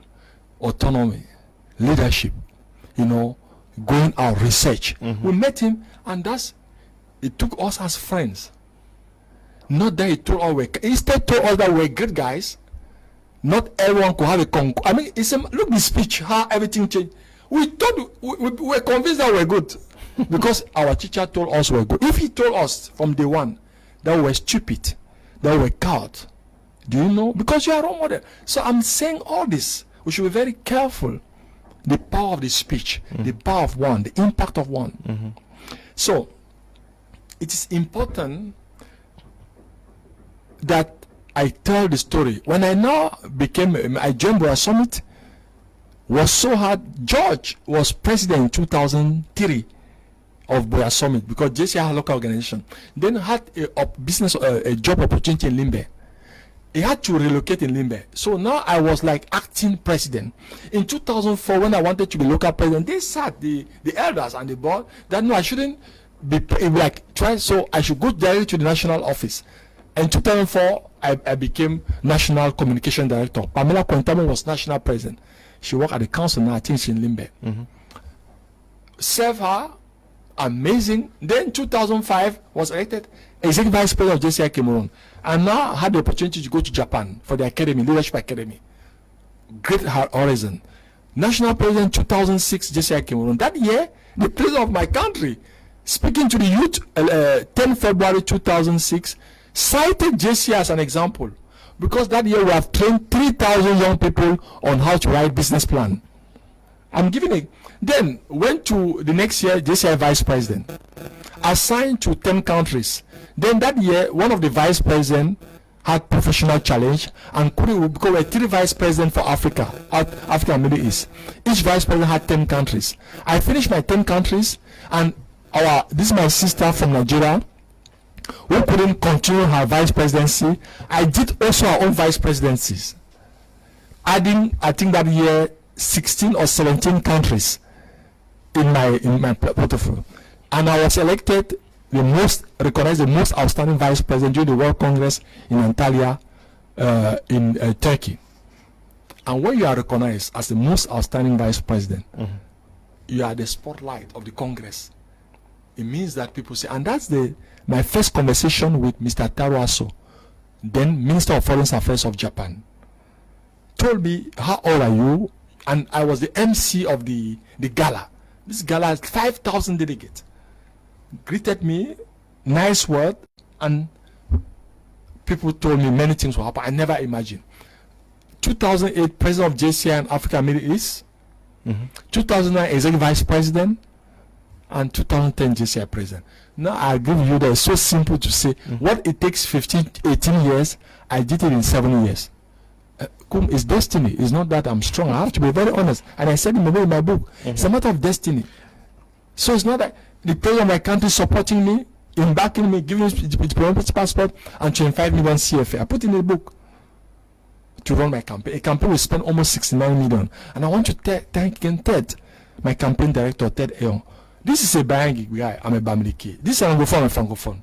But look what he did for me. He finished his career national president, but made sure that when JCI had the opportunity to have the first black president, it would be Roland.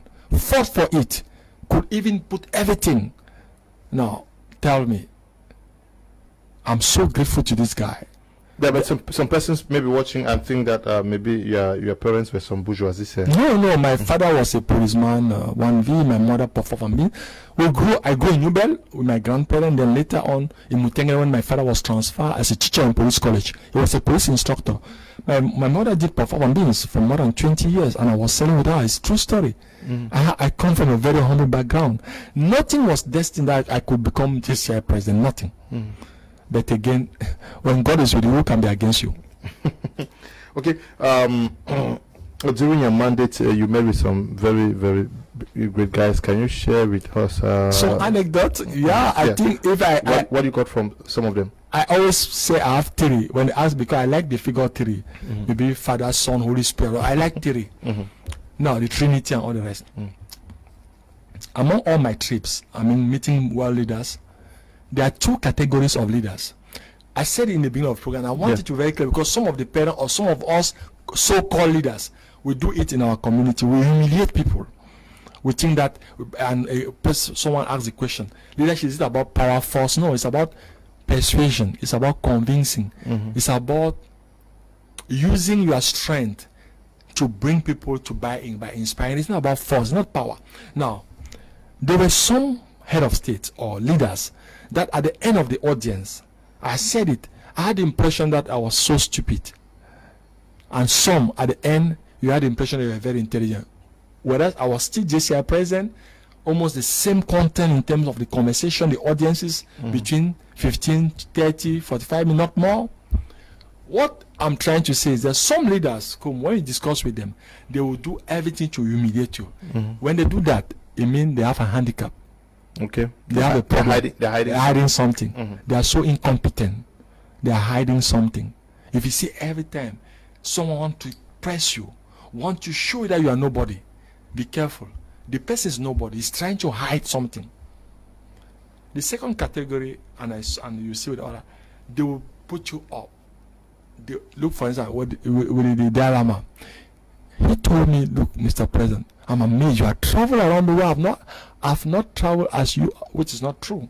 When I found out later, they wanted to make me. He said, okay, for the Africa, he has traveled to 3 African countries. At least that's what he told me. Then he was in South Africa, Nigeria, and Gabon. He told me that. But then he was amazed. All my travels. He made me to. He could have said he's a spiritual leader. Who are you? You cannot be a father and you tell your child, I'm your father. There's something wrong. Or I'm bigger than you. Something, if you are, you don't see it. They will see it by your action. That's a lesson. Now, you have asked me, in terms of anecdote, I have talked about Romain Mugabe, because at that time, the world headquarters, don't forget, JCI is an American organization, the headquarters in USA. So the readings and the perception of the world is based on the American perspective, or like the CIA report we use, all that. My young man told me today when I was coming here that a girl musician went to Cote d'Ivoire and they asked her if you know any Ivorian musician, and she said no. And the concert, nobody came. Now, what happened? And these are small tips. When I was JCI president, every visit you have the report per country. Always what the geopolitics, the goodness of the country, the language, you cannot come and you don't prepare. It means the manager have not done. And I had that one of my team. If I go to Nigeria, I have everything. Like a sentence, France, every trip. Because you change every 2 days you are traveling. You have the report. In the plane, I will read. You do at home because you don't read speeches. You must have a conversation like I slept less than 3 hours a day for 1 year. And there were days I did what we call 24-hour chrono. I don't sleep. I did that like 3 or 4 times in 2010. There was no way you can do the mandate twice because the work is too much. At the end, you want to say that that's why it's a 1 year to lead. You cannot do it, you will die. Because the level of, you don't read speeches. Imagine you don't read, and we have to make speeches all over the world, and the speeches must make sense, and with the ultimate goal to have a standing ovation. You know what I mean? People to stand.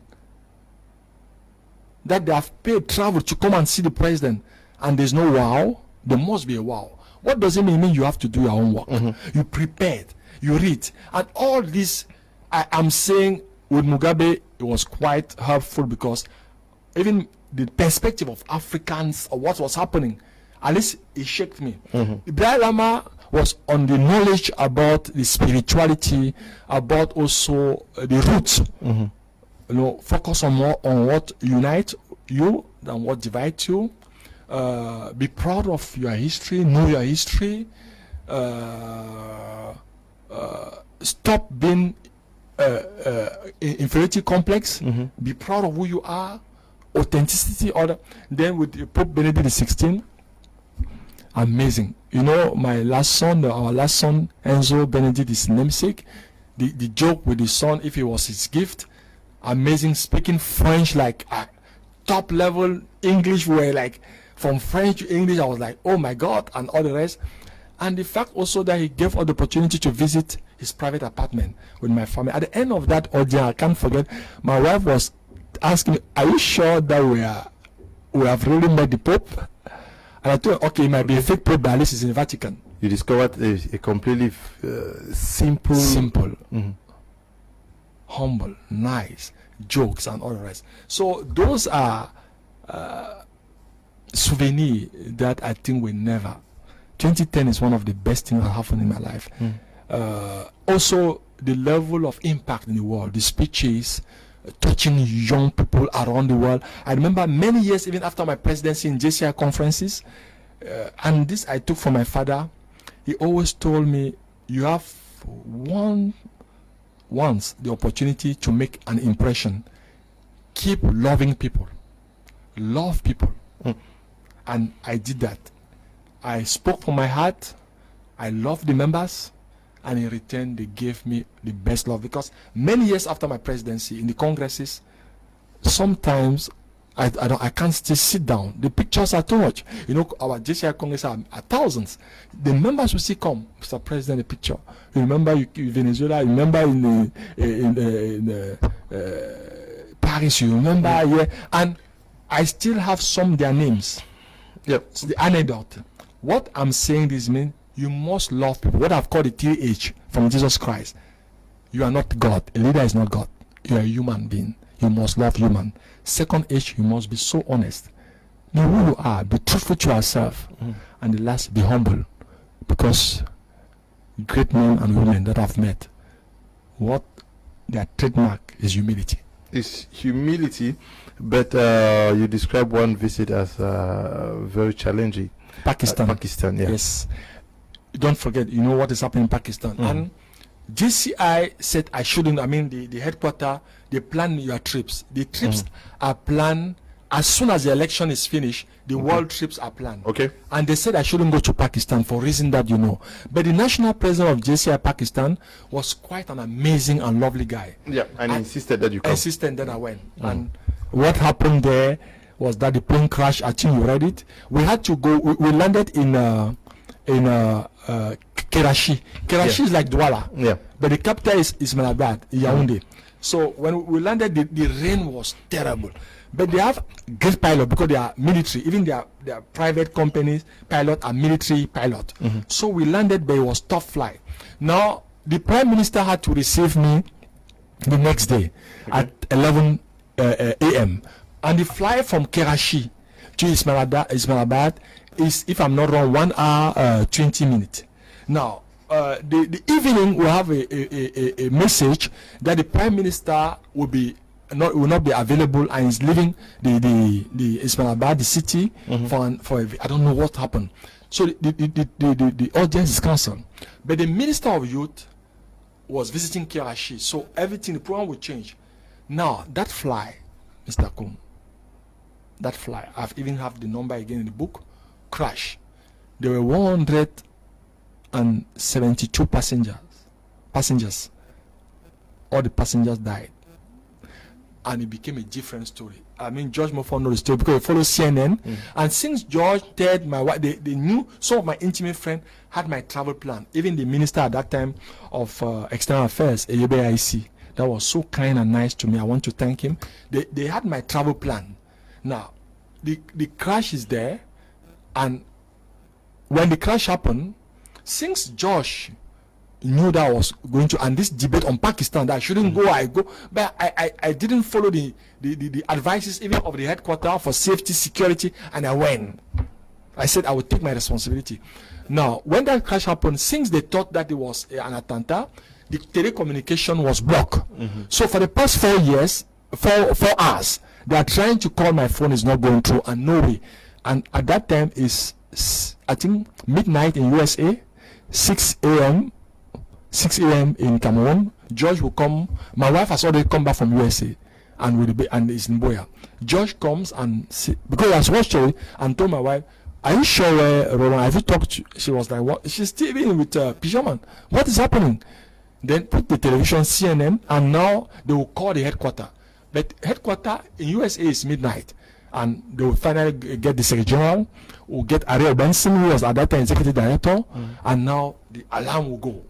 But nobody can get to us because the telecommunication is blocked. After 4 hours, the headquarters will get to me through Japan. They will call and they get to me, and Mr. President, everybody thought something has happened because I had to be in that flight. So that is the story about okay. about the flight. Yeah, let me get a few messages. Okay, this one says, "Good evening, Mr. Leo. This is Evangelist Vicky from Bamenda. Mr. Roland is a true leader, and I'm praying that he should take up leadership position in this nation. He already has one now." Yes. I don't know what leadership position. Yeah, he has one already. Even Mr. Leo, to be honest, if our country could have 20 of such like Roland, we could have not been where we are now. May God bless you all. Collins is writing from Douala here. Hello, Mr. Leo. I'm Emma Legacy from Mamfe. Please, Mr. Roland, Happy New Year to you. And how can I join your platform? JCI, know you more, sir. If okay, please, for contact, I need to join your team to be complete. Thanks in advance. Okay. Good evening, Mr. Leo. The program is so rich. Please, can you help me with Mr. Roland's contact number? Ndum George, writing from Melon. Okay.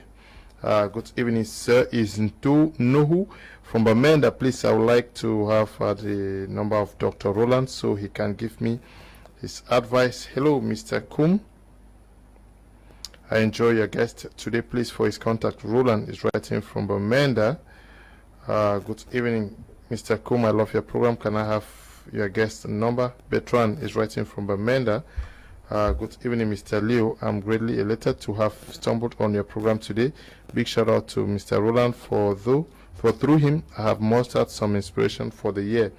Blessed year to the crew. Tibit is also writing from Bamenda. Good evening, Mr. Leo. Thanks to your guest. He is a practical mind.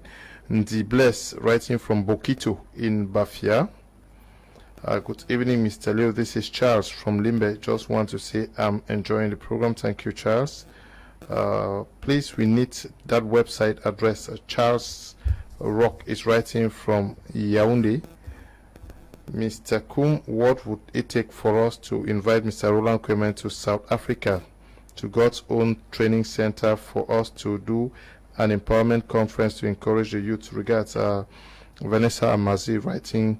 Vanessa, please, I'll send you his number. You get him so that you can work something out with him. Good evening, Mr. Leo. Please help ask Mr. Roland where I can get a copy of his book in Bamenda. Kimbeng is writing from Gembo.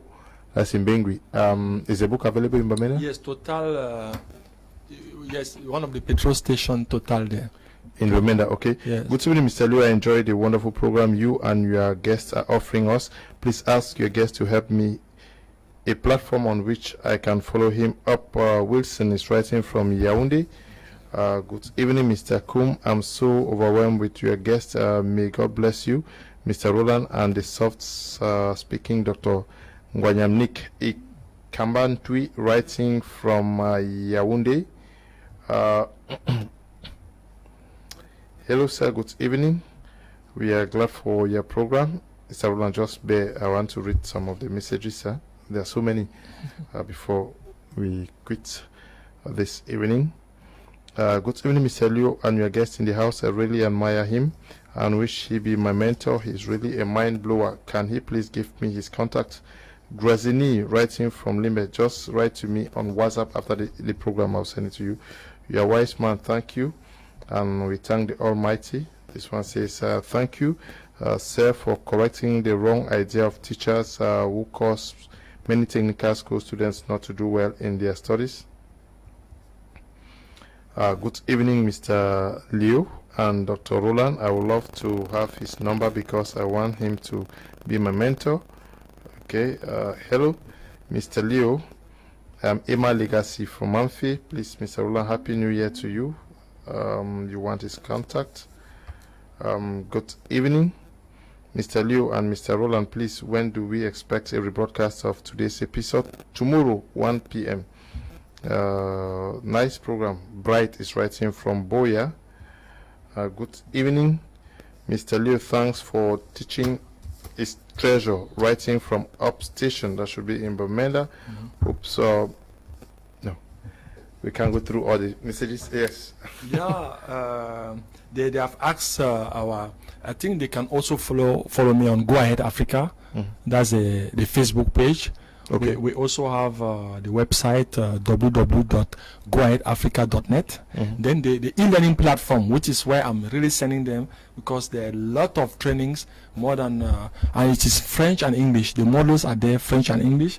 www.goaheadafricaideal.com. So okay. They'll have all those practical informations. Okay, Mr. Roland, we have to end. At this juncture, we're very happy you honored our invitation to talk to our televiewers. It was a pleasure, and I can only wish them a very wonderful 2021. If there's one key word, I would say reinvention. Let us reinvent ourselves. Let us not take anything for granted. Let us draw lessons of 2020. What didn't work? What should we start doing that we have not done? What should we stop doing, and what should we continue to do? And again, all the best, Leonard, for inviting me. And every time that there are possibilities, I'm launching the second book on the 26th. The second book is out of January. The second book is out. We'd love to have that book and then share with our televiewers. Okay. We also want to thank you all who have always been there to follow this program. We want to thank Eli and Desmond and Bertrand Noel and everybody who is supporting the production of this program, and to run the TV. We say thank you. Stay blessed. Bye-bye.